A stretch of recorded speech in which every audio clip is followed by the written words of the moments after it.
કે અમે દશામાનું વ્રત કરીએ છીએ.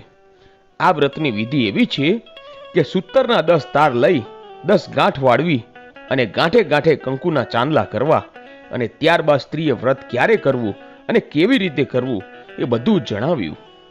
એટલે દાસીએ મહેલમાં આવીને રાણીને બધી વાત કરી. એટલે ધાર્મિક સ્વભાવની રાણીને પણ આ વ્રત કરવાની ઈચ્છા થઈ અને મનથી વ્રત કરવાનું એને નક્કી કર્યું.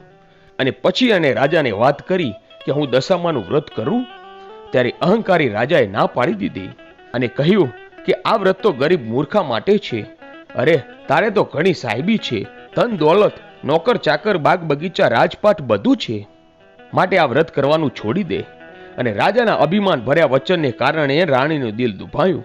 એ જાણતી હતી કે ગમે તેવી સમજાવટ છતાં આ અભિમાની રાજા એકનો બે નથી થવાનો. એટલે રાજાએ અહંકાર, ગર્વ અને અભિમાનમાં ચકનાચૂર થઈને દશામાના